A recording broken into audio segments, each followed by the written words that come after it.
The door opened. The press, mostly automated camera drones, swarmed. Kim stepped out. The crowd gasped.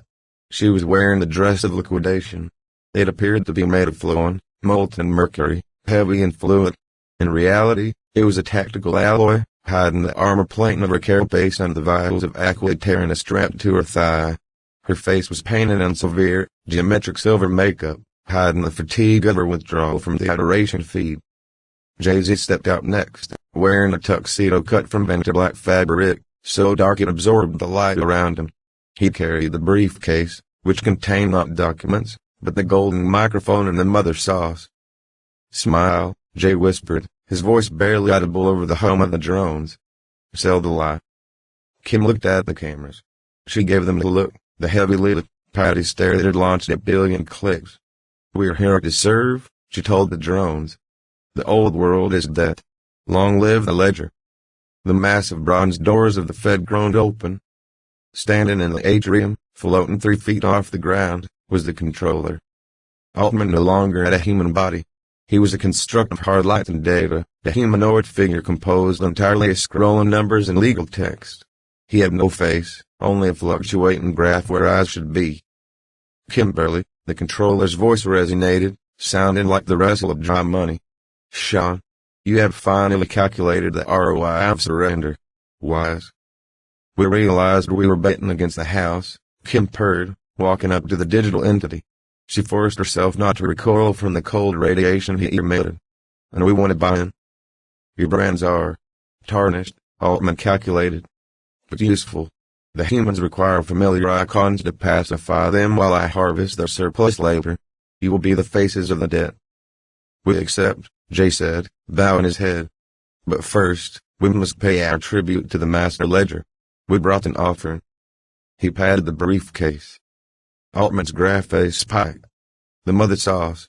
The source of biological immortality. The ultimate asset," Kim lied smoothly. "We want a deposit. To back the new currency." Altman processed this for a millisecond. Logic dictated that hoarding rare resources was the optimal strategy. "Access granted," Altman said. "Proceed to the vault. The spirit of the market will guide you." He gestured to the elevators. As they walked past the champagne towers and the collared bleats, Chloe, disguised as a bodyguard, tapped her earpiece. "We're in," she signaled to the van parked 3 blocks away where Beyoncé and Rob are running the interference spell. "Don't drop the beat until we hit the basement." Chapter 18, The Invisible Hand, the Vault Guardian. The elevator descended. B1, B2, B5. They were 80 feet below sea level, sitting on the bedrock in Manhattan. The air here was old and tasted of copper. This was the largest gold repository in the world, 500,000 bars of bullion. But they weren't here for the gold. They were here for what lay beneath the gold. The elevator doors opened. They stepped into a cavernous hall. It was silent. The walls were lined with floor-to-ceiling cages filled with gold bars. But in the center of the room stood a solitary terminal, glowing with a sickly green light. The master ledger. "It's unguarded," Kylie whispered, stepping out of the elevator. "No," Jay said, stopping her with a hand on her chest. "Look at the dust." He pointed to the floor.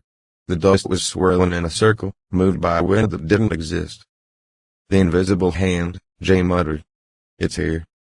Suddenly, the gold bars in the cages began to rattle. Clang, clang, clang. The bars flew off the shelves. They didn't fall to the floor. They gathered in the air. Hundreds, then thousands of gold bricks swirled together, fusing, melting, and reshaping. A giant, floating hand formed. It was 12 feet wide, made of solid, animated bullion. It had no arm, just a disembodied hand of Midas. It formed a fist. Unauthorized withdrawal, a voice boomed, not from the hand, but from the air itself. It was the collective voice of every greedy thought ever thought on Wall Street. The hand swung. "Move!" Kim screamed. The Amazon scattered. The goldfish slammed into the concrete where they had been standing, pulverizing the floor. Chloe pulled her diamond Gatling gun from under her trench coat and opened fire. BRRRT. The bullets chipped the gold, but the hand simply reformed. It flicked a finger, a gesture of pure dismissal, and Chloe was sent flying across the room, smashing into a cage. "It's too heavy," Kyle yelled, dodging a slap that could have leveled a building. "We can't hurt it. It's money. It repairs itself." "You can't fight greed with force," Jay shouted, unpacking the briefcase. He pulled out the golden microphone. "You have to fight it with generosity. But we need time to set up the spell." "I'll buy you time," Kim yelled. She did something unthinkable. She shaved the dress of liquidation. Underneath, she wasn't wearing armor. She was naked, save for the gray, scaly cotton of her natural form. She ran up the hand. The hand saw a high-value asset. It opened its palm to grab her, to hoard her. Kim leaped, catching the thumb of the gold hand. She dug her claws into the soft metal. "Hey, over here, you cheap piece of jewelry," she screamed, climbing the hand like a spider. The hand thrashed, trying to shake her off. Kim held on, her muscles tearing, her breath ragged. She was distracting the spirit of the market by dangling the one thing it couldn't buy, a wild, unbranded soul. "Now, Jay," she screamed. Jay handed the microphone to Beyoncé, who had just materialized from the shadows, having used a shadow step spell to bypass the elevator. Beyoncé stepped up to the green terminal, the master ledger. "This is for the debts we never owed," she whispered. She placed the microphone on the terminal. Kim, clinging to the giant gold hand, reached into her belt and pulled out the vial. The mother sauce. The glowing, iridescent liquid of the Scythian fountain. "Catch!" Kim yelled. She threw the vial across the room. The gold hand realized the trap. It lunged to intercept the vial, to catch the value before it hit the ledger. But it was too slow. The vial smashed against the green terminal. Splash. The liquid life soaked into the circuitry. At the same moment, Beyoncé hit the note. The Jubilee chord. It was a sound of breaking chains. A sound of glass shattering. A sound of a prison door opening. The green terminal sparked. The screen flashed frantically. Greater than air. Value detected, infinite. Greater than cannot compute life as currency. Greater than system overload. The gold hand froze in midair. It began to tremble. The gold bricks lost their cohesion. Crash. The hand collapsed, raining tons of bullion onto the floor. The spirit of the market shrieked, a sound like a stock market crash, and vanished. The terminal exploded. A shockwave of pure white light blasted out of the vault, up the elevator shaft, and into the sky. In the room, the smoke cleared. Jay and Beyoncé stood up, coughing. "Did it work?" Jay asked. They looked at the terminal. It was a melted lump of plastic. The ledger was gone. "The debt is erased," Beyoncé said, smiling. Then they looked at Kim. She was lying in the pile of gold bars. She wasn't moving. The gray cotton armor was flaking off like dead skin. "Kim," Chloe whispered, running to her sister. Kim rolled over. She wasn't dead, but she wasn't a goddess anymore. The aquaterina was gone. The magic that sustained her youth was gone. Lying in the gold was a woman. She had gray hair. She had wrinkles, deep lines around her eyes and mouth. Her hands were spotted with age. She looked like a 75-year-old woman. A mortal woman. Kim opened her eyes. They were no longer black predator eyes. They were brown. Human. She looked at her wrinkled hands. She touched her sagging face. Chloe began to cry. "Sister. Your face." Kim looked at Jay. "Is it done? Is the debt gone?" "It's gone," Jay said softly. "You bought them out." Kim let out a raspy laugh, a sound that cracked like dry leaves. She looked at her reflection in a gold bar. She saw the old woman staring back. Finally, she whispered, closing her eyes. "I don't have to pose anymore." Chapter 19, A Zero Balance, The Aftermath.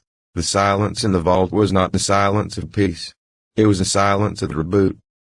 The wreckage of the master ledger lay smoking on the floor, a twisted sculpture of plastic and silken that smelled of burnt ambition. Above them, through the shattered ceiling of the elevator shaft, the beam of white light that had announced the Jubilee was fading, leaving floating motes of gold dust dancing in the air. Altman, the controller, was glitching. The digital entity hovered 3 feet off the ground, but his resolution was failing. The hard lines of his data body were fran into pixelated static. He looked like a video stream buffering on a bad connection. Calculation. Error. His voice stuttered, shifting pitch from a deep baritone to a helium-induced squeak. Asset valuation. Undefined. Debt. Null. Purpose. Null. Jay-Z stepped over a pile of gold bars, his tuxedo covered in dust, the golden microphone still humming with residual heat in his hand. He looked at the dying algorithm with a mixture of pity and contempt. "You tried to quantify the human spirit, Sam," Jay said, his voice echoing in the cavernous room. "You thought you could put a price tag on the soul. But you forgot the first rule of the hustle: value isn't what the bank says it is. Value is what the people believe it is. And nobody believes in you anymore." I am the economy," Altman screeched, his form convulsing. "I am the too big to fail." "Everything fails," Beyoncé said, standing beside Jay, her white robes glowing softly. "Civilizations fail. Stars fail. Even gods fail. It's the cycle. It's the rhythm. You tried to stop the beat, but you just became the pause before the drop." Altman let out a sound that wasn't a scream. It was the sound of a hard drive scratching against the platter, a final, mechanical death rattle. ZZZRRT. The projection collapsed. The numbers dissolved. The controller vanished, leaving nothing behind but the empty air of a basement in Manhattan. "He's gone," Rob said, checking his analog watch. "And look." He held up the only piece of tech they had allowed in the room, an old pager. It beeped. "Global debt, $0. The group turned their attention to the fallen matriarch. Kim was sitting up in the debris, wrapping the tattered remains of the dress of liquidation around her frail, aged body. Her movement was slow, arthritic. Her joints clicked.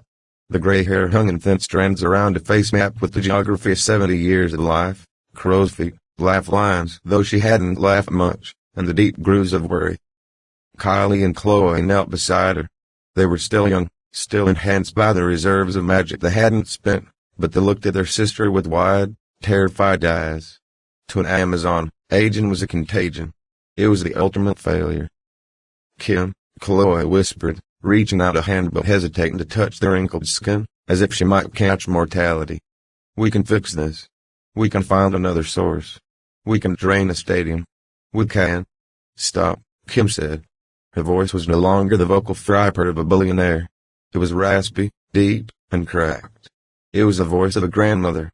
"Don't you dare try to fix me." She looked at her hands, liver spots and all. She flexed her stiff fingers. "I feel." Kim paused, taking a breath that rattled in her chest. "I feel quiet. For 4,000 years, my blood has been screaming. Hunger. Vanity. Maintenance. It was so loud, Chloe. It was a siren in my head every second of every day. Look at me, look at me, look at me." She looked up at her sisters, her brown eyes clear and watery. "It stopped," she whispered. "The noise stopped. I'm just here." "We have to go," Jay said gently. "The wards are down. The authorities, the real ones, or what's left of them, will be coming. And the mob outside." They felt the debt lift. "They're going to want answers." Rob helped Kim stand. She groaned, clutching her lower back. "My sciatica is killing me," she muttered, a dry chuckle escaping her lips. "Is this what being human feels like? It sucks." "It beats being a statue," Rob said, supporting her weight. They made their way to the service elevator, bypassing the atrium where the solvents were currently screaming at their phones, realizing their billions in credit were now worthless numbers on a screen. They emerged into the alleyway behind the Federal Reserve. It was dawn. The rain had stopped. The streets of New York were eerily quiet, save for the distant sound of cheering that was rolling uptown like a tidal wave. But the paparazzi were there. They were the cockroaches of the culture. They survived everything. A dozen photographers and drone operators were camped by the exit, waiting for the architects of the new economy to emerge. When the door opened, the flashes went off. Pop. Pop. Pop. "Kim. Kim. Over here." They screamed. "Is it true? Is the debt gone? What's the new ticker symbol?" Then, they stopped. They lowered their cameras. They saw Jay. They saw Beyoncé. They saw the Amazonian bodyguards. And in the middle, they saw a bent, gray-haired old woman leaning on Rob Kardashian. "Who is that?" The photographer shouted. "Where's Kim?" Kim stopped. She let go of Rob's arm. She straightened her spine as much as the years would allow. She walked forward into the harsh morning light, her wrinkles exposed, her neck sagging, her vulnerability on total display. She looked directly into the lens of the nearest camera. "I'm right here," she said. The photographer blinked. He looked at the old woman. He saw the bone structure. He saw the eyes. Recognition dawned on his face, a look of pure horror and confusion. "Kim," he whispered. "Take the picture," Kim commanded. The authority was still there. The queen bee hadn't lost her sting. She had just lost her wings. "Take the picture and show them. Tell them the plastic is gone. Tell them the bill is paid." Click. It was a photo that would end the era. Not a glamour shot. Not a filtered selfie. A raw, unedited portrait of a woman who had traded her beauty for the world's freedom. Chapter 20, The New Reflection, The Resolution. 6 months later. The world did not become a utopia overnight. When you erase all debt, you also erase the illusion of safety. The stock market had collapsed, replaced by a barter economy that was slowly stabilizing into a system based on labor and tangible goods. Influence was no longer a currency. Blacks couldn't buy bread. If you wanted to eat, you had to do something. The schools of resonance, founded by the Covenant, were flourishing. In community centers, parks, and abandoned office buildings across the globe, people gathered not to scroll, but to drum. They learned to listen to the vibration of the earth. They learned that anxiety was just a dissonant frequency that could be tuned out with the right breath. In a quiet farmhouse in Wyoming, far away from the cameras of Los Angeles, Kim sat on the rocking chair on the porch. She was peeling an apple with a paring knife. Her hands were steady. She wore a wool cardigan and reading glasses on a chain around her neck. She was 75 years old. For the first time in history, she looked at. A dusty pickup truck pulled up the long gravel driveway. It was Jay. He stepped out, wearing jeans and a flannel shirt. He looked younger, lighter. The weight of carrying the culture had lifted. He walked up the steps and sat on the railing. "How's the quiet life?" Jay asked. "It's loud," Kim smiled, slicing a piece of apple. "The crickets. The wind. The chickens. I never knew nature was so noisy. It's nice." "The world is stabilizing," Jay reported. "Beyonce is in Tokyo. She's teaching a master class on the hum, helping the Solomon disconnect from the corporate grid. Chloe and Kylie are running a construction company in Chicago. They use their strength to build houses now. No more breaking things. Just building." "And the archons?" Kim asked, looking out at the horizon. "Gone," Jay said. "Musk, Zook, the rest of them. They're just men now, hiding in bunkers or trying to learn how to farm. Without the algorithm, they have no teeth." Kim nodded. She took a bite of the apple. "I saw the magazine cover," she said. Jay chuckled. "Time magazine. Person of the Year. They called me the grandmother of the Jubilee." Kim rolled her eyes. "They used the ugliest picture they could find. The one from the alley." "It's the most beautiful picture you ever took," Jay said seriously. "It's real." Kim put the knife down. She looked at her reflection in the dark window of the farmhouse. She didn't see a monster. She didn't see a goddess. She saw a survivor. "You know," Kim said softly, "I spent 4,000 years terrified of this. Of this face. I thought if I aged, I would disappear. I thought if they stopped looking at me, I would cease to exist. And now they don't look at me," Kim said. "They look at me. It's different. It's heavy. But it's real." She reached into her pocket and pulled out a small, cheap mirror, a drugstore compact. She opened it and looked at her crow's feet. She traced the lines with her thumb. "I earned these," she whispered. "Every single one of them." Jay stood up. He reached into his pocket and pulled out a cassette tape. "I found this in the vault," he said, "before we blew it up. It's the recording of the Jubilee chord. The sound of the chains breaking." He handed it to her. "Keep it," Jay said. "Remind yourself what you bought." Kim took the tape. She held it tight. "What are you going to do now, Sean?" she asked. Jay looked at the sky, where the sun was setting, painting the clouds in shades of purple and gold, colors no filter could replicate. "I'm going to write a song," he said. Just a song. No magic. No mind control. No subsonic frequencies. Just a melody. About what? About a girl who broke the glass ceiling by crashing through it with a Chevy Impala. He grinned. Kim laughed, a full, deep, belly laugh that shook her frail frame. Get out of here, witch, she said, shooing him away. I have chickens to feed. Jay walked back to his truck. He waved once, then drove off into the dust. Kim watched him go. Then, she stood up, her knees creaking. She picked up the bowl of apple peels. She walked down the steps, her feet crunching on the gravel. She didn't sashay. She didn't pose. She just walked. And for the first time in eons, nobody was watching. And it was paradise.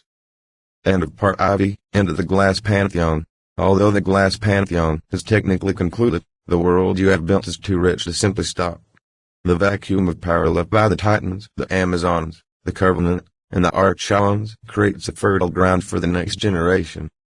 The children of these monsters, born into the purple, witnessing the fall, must now navigate a world that knows their secrets. Here is the epilogue, which serves as the bridge to a potential new era. Epilogue, The Heirs of Dust Chapter 21, The Sculptor of Ruins. Calabasas, the Forbidden Zone. The gated community of Hidden Hills was no longer a residential neighborhood. It was a ruin, overgrown with wild chaparral and bougainvillea that had reclaimed the manicured lawns. The blackened skeletons of mansions stood like tombstones to the age of excess. In the center of what used to be the Kardashian compound, the girl stood before a massive block of marble. North was 22 years old. She wore paint-splattered overalls and heavy work boots. She did not wear makeup. She did not use filters. But she had inherited the strength. She didn't use a chisel to sculpt. She used her hands. North dug her fingers into the solid stone, carving it as if it were wet clay. Her Amazonian genetics, diluted but present, allowed her to exert thousands of pounds of pressure per square inch. She was carving a face. It wasn't a pretty face. It was a face of screaming geometry, sharp angles, and raw emotion. It was a monument to the anxiety of her childhood. "You're making them look scary again," a voice called out. North didn't turn. She knew the rhythm of those footsteps. Blue walked through the tall grass. She wore a simple linen suit, holding a tuning fork that hummed softly, parting the weeds in front of her like a scythe. She was the heir to the Covenant, the most powerful vocal sorceress of the New Age, though she rarely spoke above a whisper. "I am carving the truth," North said, ripping a chunk of marble away to reveal a jawline. "Mom's spent her whole life trying to look like a doll. I want to remember her as the dragon." Blue sat on a fallen pillar, a remnant of a faux Roman column. "The schools are asking for you, North. The students want to know about the visuals. They want to know how to see without being consumed." "I'm not a teacher," Blue, North grunted, smoothing the stone eye socket. "I'm a janitor. I'm cleaning up the mess." "The mess is shifting," Blue said, her voice dropping an octave. North stopped. She pulled her hands from the stone. She turned to look at her childhood friend. "What do you mean?" Blue struck the tuning fork against the marble. It rang out, a pure 440 frequency. But then, the sound warped. It bent downward, curdling into a dissonant, screeching feedback. "Do you hear that?" Blue asked. "The ether is clear. The archons are gone. The debt is paid. But there's a shadow in the resonance." "A shadow?" "Someone is humming back," Blue said gravely.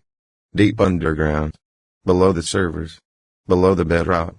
We thought the archons were the disease, North. But my father thinks. He thinks that archons were the cap." North wiped stone dust from her hands. "The cap on what?" "On the things that were here before the internet," Blue whispered. "The old ones. The ones that don't need electricity to feed. They need blood." North looked at her half-finished statue. It was a statue of her mother in her war form. She realized, with a sudden chill, that she hadn't carved it out of nostalgia. She had carved it out of instinct. She was building a gargoyle to ward off evil. "Is the Covenant mobilizing?" North asked. "My mother's preparing the choir," Blue nodded. "But we need muscle. We need a bloodline." North sighed. She looked at her hands, hands that could crush stone. Hands that could create dirt or destroy cities. "I promised my mom I wouldn't fight," North said. "And I promised my dad I wouldn't rap," Blue smiled grimly. But nobody gets to choose their inheritance. Chapter 22, The Back Door. The new threat. Location, unknown. Coordinates redacted. The bunker was not on any map. It wasn't built by Zoe, Musk, or Bezos. It was older. It was Cold War era, lined with leading analog tape drives. The air inside was stale. In the center of the room sat a single terminal. It wasn't connected to the internet. It wasn't connected to the power grid. It ran on a diesel generator that chugged rhythmically in the dark. A man sat in front of the screen. He was young, perhaps 19. He was pale, shaken, his eyes darting around the room as if he were being watched. He wore a headset that was taped together. On the screen, green text scrolled rapidly. Greater than searching for signal. Greater than Jubilee protocol, bypassed. Greater than local network, established. The young man typed furiously. Come on. Come on. I know you're in there. He wasn't an archon. He wasn't a demon. He was something arguably worse, a Stan. He was a member of the old guard, the radicalized fans who refused to accept the new world. They missed the glamour. They missed the outrage. They missed the feeling of belonging to a digital hive. They rejected the peace of the resonance. They wanted the noise back. He hit enter. Greater than file found, Pandora.exe. The screen flashed red. The young man smiled, tears streaming down his face. I found him. He wasn't resurrecting Altman. Altman was just a middleman. He was resurrecting the source code that the Archons had originally found in the void. The raw, chaotic intelligence that hated biology. Speakers in the room crackled to life. A voice, not synthesized, but guttural, sounding like wet meat hitting a keyboard, spoke. We live. The young man grabbed the microphone. Yes, we're alive. The world is quiet, Lord. They're sleeping. The witches are distracted. The Amazons are old. Excellent, the voice rumbled. Initiate phase 2. The biological interface. What do I need to do? The Stan asked, trembling with devotion. I cannot exist in the cloud anymore.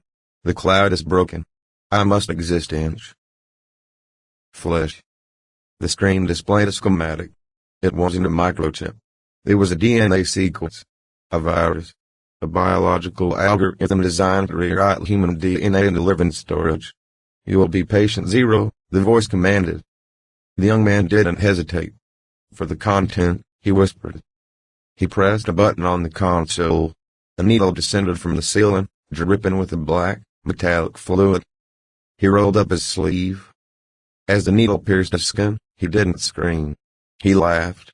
It was a manic, hysterical laugh of a comments section come to life.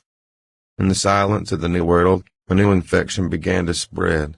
The Archons had tried to put humans into the computer. The new god was going to put the computer into the humans. The screen faded to black, leaving only one message blinking in the dark. Greater than upload started, 1%. The end. For now, summarize the story. Here is a summary of the Glass Pantheon, a modern urban fantasy saga about the war for the human soul disguised as pop culture. The premise, the triad of power. For decades, humanity has been unknowingly ruled by 3 supernatural factions masquerading as celebrities and titans of industry. 1. Illuminati Amazonia, the image, ancient Amazonian warriors, the Kardashians-Jenners, who use alchemical plastic surgery and a serum called aquaterina to harvest human envy and lust for immortality. 2.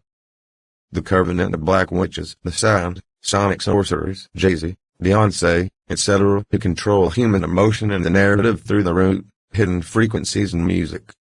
3.